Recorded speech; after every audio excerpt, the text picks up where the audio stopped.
శ్రీమాత్రే నమ. జయ గురు దత్తాత్రేయ నమ. ఈ వీడియోలో మనం సెప్టెంబర్ 1వ తారీఖు నుంచి 16వ తారీఖు మధ్యలో ఏర్పడబోతున్నటువంటి బుధాదిత్య యోగం మేషరాశి వారికి ఏ విధంగా లాభపడుతుంది అన్న విషయాన్ని ఈ వీడియోలో పరిశీలిద్దాం. మరి ముందుగా మేషరాశి వారికి రవి పంచమాధిపతిగా శుభగ్రహం అవుతుంది. మరి బుధుడు తృతీయ షష్టాధిపతిగా, మరి రాష్ట్రాధిపతి కుజునికి శత్రుగ్రహం అవుతుంది. అయినప్పటికీ కూడా జాతకుడు విద్యా సంబంధించిన విషయాల్లో బాగా రాణించాలన్నా, అలాగే వ్యాపార పరంగా చాలా చాకచక్యంగా, అభివృద్ధికరంగా, తెలివితేటలతో, సమయస్ఫూర్తితో ఎప్పటికప్పుడు సరైనటువంటి నిర్ణయాలు తీసుకుంటూ ముందుకు వెళ్ళాలన్నా బుధుని యొక్క అనుగ్రహం, బుధుని యొక్క స్ట్రెంత్ మేషరాశి వారికి తప్పనిసరి. అలాగే రవి ఆత్మకారకుడు. ఒక ఆత్మవిశ్వాసంతో ధైర్యంగా ముందుకు వెళ్ళాలన్నా, ఎంత గొప్పవారితో అయినా ఎటువంటి సంకోచం, భయం లేకుండా నిర్భయంగా మాట్లాడాలన్నా, మనసులో ఉన్నటువంటి విషయాన్ని 10 మందికి తెలియజేయాలన్నా రవి యొక్క బలం తప్పనిసరి. మరి ముఖ్యంగా మేషరాశి వారికి రవి యొక్క బలంతో పాటు బుధుడు కూడా తప్పనిసరిగా మంచి స్థితిలో, ఏదో ఒక యోగాన్ని ఇచ్చే స్థితిలో ఉండాలి. మరి ప్రస్తుతం ఈ సమయంలో ఏర్పడుతున్నటువంటి బుధాదిత్య యోగం 5వ స్థానంలో ఏర్పడుతుంది అన్నమాట మేషరాశి వారికి. అది సింహరాశి అవటం వల్ల అది పంచమ స్థానం అన్నది జాతకుడిలో ఉన్నటువంటి ప్రతిభకి, అతనిలో ఉన్నటువంటి టాలెంట్కి ఆధారపడుతుంది. ఉద్యోగపరంగా ఒక రాజ్యాధికారం రావాలన్నా, అధికార హోదా కావాలన్నా 100% మరి పంచమ స్థానం బాగుండాలి. అలాగే ఏదైనా ఒక రంగంలో, అంటే సినిమా రంగమా, రాజకీయ రంగమా, అలాగే వ్యాపార రంగంలో పైకి రావాలన్నా పంచమ స్థానం బలంగా ఉండాలి. అటువంటి స్థానంలో ఈ మేషరాశి వారికి ఏర్పడబోతున్నటువంటి ఈ బుధాదిత్య యోగం అది ఖచ్చితంగా ఉద్యోగస్తులకి, వ్యాపారస్తులకి, రాజకీయ నాయకులకి కూడా అనుకూలించే సమయం. అంటే పంచమ స్థానం అన్నది పూర్వపుణ్య స్థానం. గత జన్మలో చేసినటువంటి పుణ్యఫలం ఈ జన్మలో అనుభవించే విధంగాను, అలాగే సంతానం యొక్క సామర్థ్యం, వాళ్ళ యొక్క అభివృద్ధి, పిల్లలతో మీకున్నటువంటి బంధం ఏ విధంగా ఉంటుంది, వాళ్ళు ఏ విధంగా మీకు సహాయపడతారు అన్న విషయాన్ని ఈ బుధాదిత్య యోగ ప్రభావం వల్ల ఈ మేషరాశి వారికి ఇప్పుడు ఈ 16 రోజుల్లో కలిగే శుభ ఫలితాలు ఏ విధంగా ఉంటాయంటే, ముఖ్యంగా ఉద్యోగంలో అభివృద్ధి, అనూహ్యంగా ఉద్యోగం మారడం వల్ల కానీ, కొత్త ఉద్యోగం రావడం వల్ల కానీ, ఉన్న ఉద్యోగంలో ప్రమోషన్ రావడం, గుర్తింపు రావడం జరిగే అవకాశం ఉన్నది.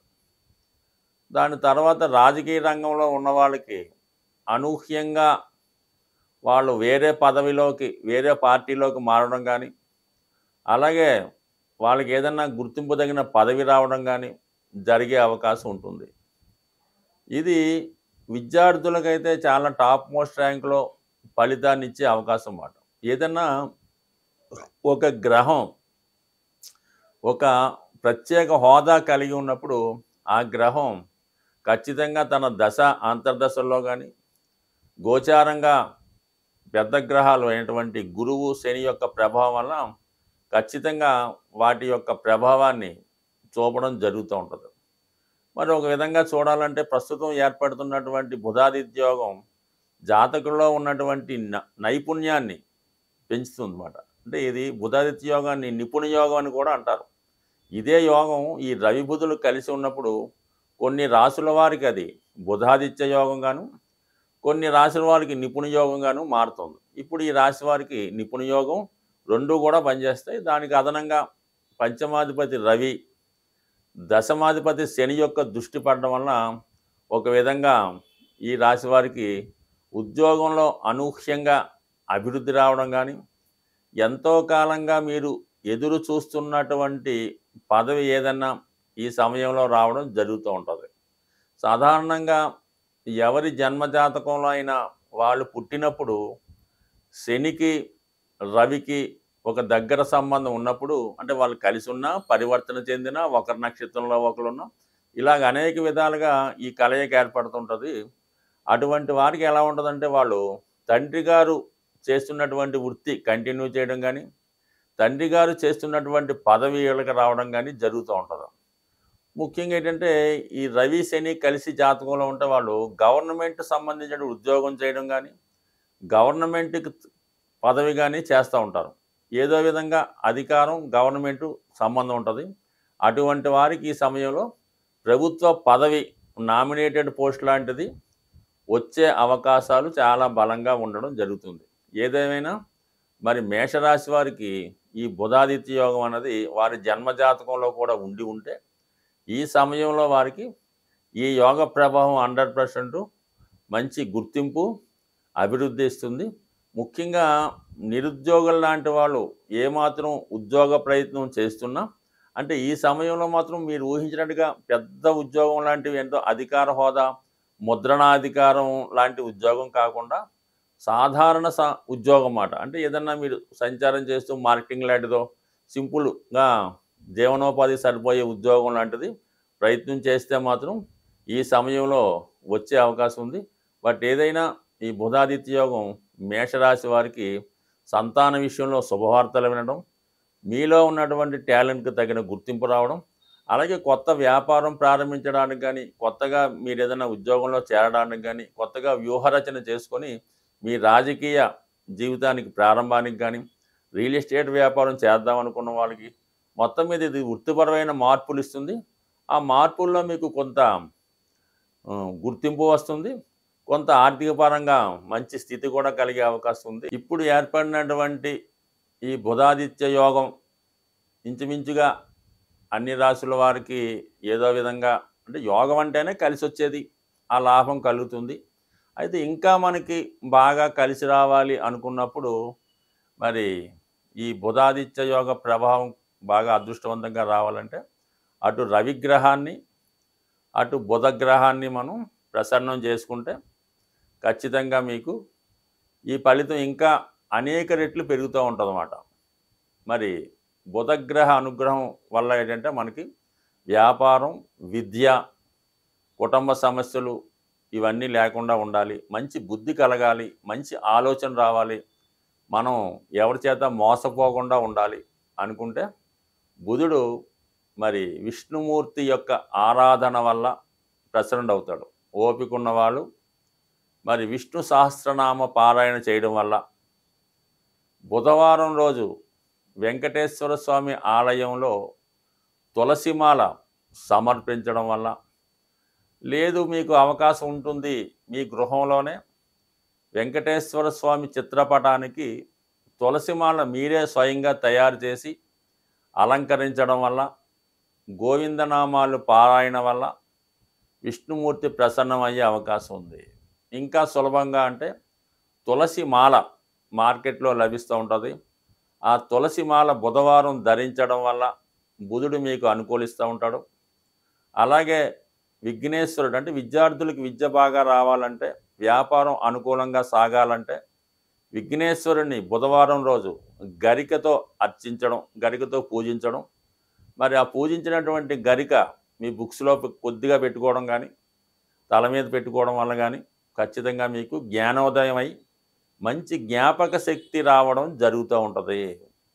మరి బుధుడు ఎటువంటి పాపగ్రహాలతో కలకుండా బుధుడు స్వచ్ఛందంగా ఉండాలంటే కంపల్సరీగా మీరు విష్ణుమూర్తి ఆరాధన, విఘ్నేశ్వరుడి పూజ చేసుకోవడం వల్ల అటు చదువులోను, వ్యాపారంలో అభివృద్ధి కలుగుతుంది.